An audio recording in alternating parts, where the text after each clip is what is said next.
Bonjour et bienvenue dans cette toute nouvelle vidéo, vous êtes au bon endroit pour découvrir une dinguerie. En effet, dans cette vidéo, je vais vous montrer pourquoi les NFT sur Polygon Matic pourraient bien surperformer ceux sur Ethereum. Par plein de façons différentes, c'est un truc de fou. Déjà, transition, et je vous explique de quoi on parle.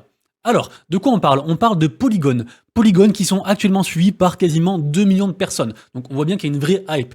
Polygon, c'est quoi? À la base, tout le monde pensait que c'était un layer 2 de ETH, un truc un petit peu annexe qui visait à améliorer la scalabilité et à baisser les frais sur ETH, mais en fait, pas du tout. En fait, Polygon, d'ailleurs moi je dis Polygon, soit dit en passant parce que je pense au Pokémon, Polygon, Polygon 2, tout ça, bref, rien à voir. Attaque ultra laser.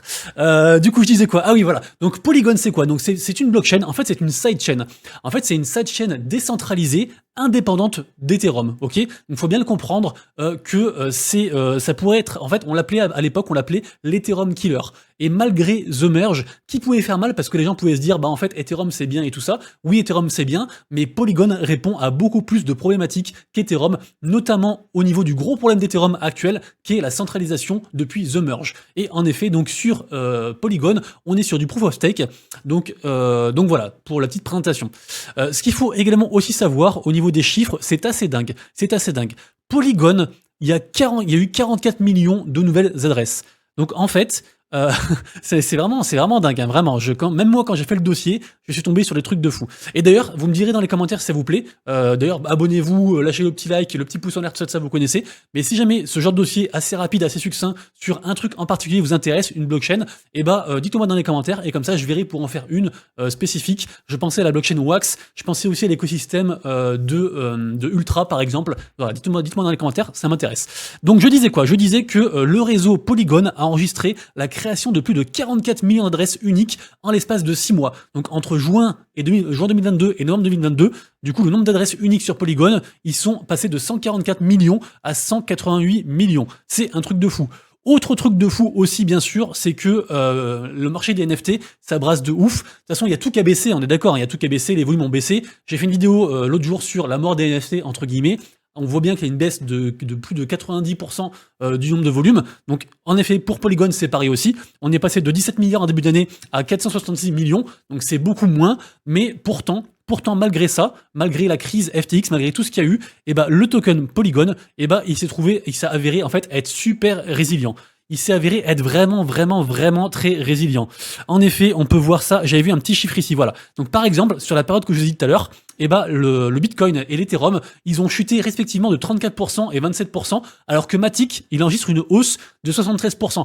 Donc vraiment, le token Matic, enfin, la blockchain a des bons fondamentaux, le token il est résilient, et les NFT, le côté gaming NFT Metaverse est en train de cartonner.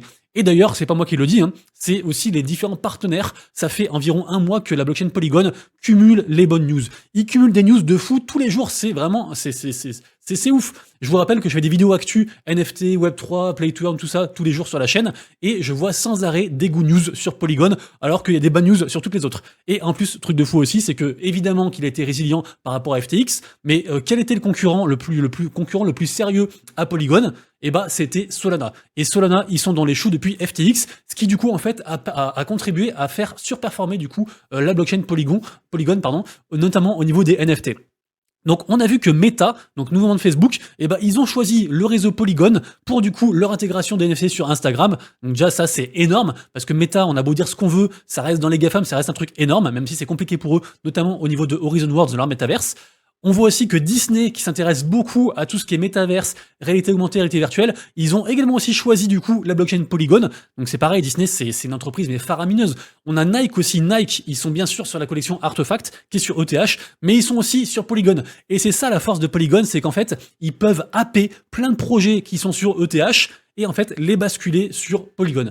Et d'ailleurs, on l'a bien vu, la plupart des projets sur ETH ont permis en fait d'être utilisés aussi sur Polygon, mais maintenant, chose bizarre, chose étonnante, on voit de plus en plus de projets qui ne buildent que sur Polygon, et ça c'est étonnant. C'est étonnant, et ils délaissent en fait, ils délaissent ETH, notamment à cause des problèmes de frais et de centralisation dont j'évoquais tout à l'heure. Au niveau donc NFT, Ah oui, et on a aussi dernièrement, c'est ça, je vous l'ai pas dit aussi, on a aussi Magic Eden, donc la marketplace principale de Solana, qui du coup dit que, ça y est, on agrège, on récupère les NFT aussi de Polygon et de ETH. Donc en fait, tout le monde veut être friendly avec Polygon, tout le monde veut avoir sa part du gâteau, et c'est vraiment un truc de fou. Au niveau d'ailleurs des marketplaces, sachez que la marketplace numéro 1 sur Polygon, c'est OpenSea. Alors que OpenSea est aussi la marketplace numéro 1 d'Ethereum. En fait, OpenSea, c'est la marketplace numéro 1 dans le monde, de partout. Mais c'est ça qui est fort, c'est que vu que OpenSea permet du coup... je vais quand même vous expliquer ça, enfin vous lire le truc, comme ça vous allez comprendre, parce que c'est un peu différent. Je vous lis la phrase, écoutez bien, c'est important par rapport à OpenSea et puis au NFT de Polygon.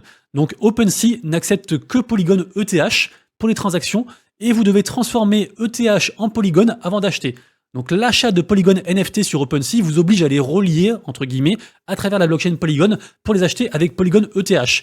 Je sais pas si vous avez bien compris, mais c'est pour vous dire qu'en fait, c'est pas vraiment une marketplace que pour Polygon, directement avec les NFT Polygon. Contrairement à la seconde marketplace qui brasse le plus d'argent, qui est en fait une marketplace liée à un projet, le projet Aavegotchi, le projet de Tamagotchi, entre guillemets, qui se trouve ici, qui brasse énormément d'argent.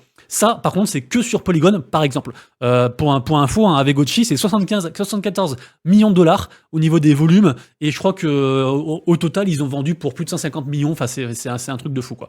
Donc du coup, voilà. Donc la marketplace numéro 1, c'est OpenSea, et en fait, les gens ont confiance en OpenSea. Du coup, ça leur fait en fait un point d'ancrage au niveau marketplace pour tout diffuser. Les gens, ils préfèrent aller sur OpenSea que sur Magic Eden, Tofu NFT ou ce que vous voulez, ou les marketplaces, je sais pas, de Binance ou autre. Donc vraiment, pouvoir être dispo sur OpenSea, c'est trop bien. C'est aussi d'ailleurs pour ça que la BNB est arrivée sur OpenSea dernièrement, parce que vraiment OpenSea, c'est le truc, on est obligé d'y être. On l'a encore vu dernièrement avec le problème avec les royalties, c'est OpenSea qui a pris une position, et là on a toutes les autres marketplaces qui sont en train de les suivre. Donc être présent sur OpenSea d'une telle façon, c'est incroyable pour l'exposition au niveau donc des NFT sur Polygon.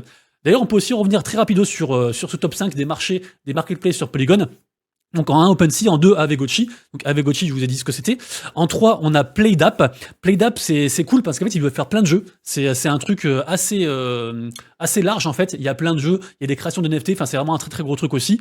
En 4, on a un jeu, donc c'est une sorte de SimCity, qui s'appelle Mega Cryptopole, qui est très très bien, qui marche très bien. Et en 5, on n'a rien. Voilà. En 5, si, on a les marketplaces un petit peu comme ça là. Pardon, pas celle-ci. Par exemple, voilà, celle-ci, RNFTs, ou NFT Kali. Enfin, il y a pas mal de choses qui se bullent de toute façon sur Polygon au niveau des marketplaces. D'ailleurs aussi, on pourrait aussi noter au niveau des grosses boîtes, on a Decentraland qui est parti de TH et qui est arrivé sur Polygon il y a déjà de ça un petit bout de temps et qui marche très fort, le Metaverse Decentraland, très axé business, ils font des hôpitaux virtuels, ils font pas mal de choses. On a aussi surtout Vulcan Forge, pareil. Vulcan Forge, à la base, ils avaient build sur ETH, mais la plupart en fait de leurs applications, elles sont sur Polygon. Et c'est un truc de fou. Vulcan Forge, les gars, c'est un écosystème de malade qui est tout le temps dans le top au niveau d'AppRadar ou ce que vous voulez, parce que ça brasse plein de trucs. Ils proposent plein d'applications, plein de jeux différents. C'est Vulcan Forge, ils sont vraiment, c'est très très beau ce qu'ils font. D'ailleurs, peut-être que je vais faire une vidéo que pour eux, parce que vraiment, c'est un projet de malade, quoi. Et Aavegotchi, on en a parlé.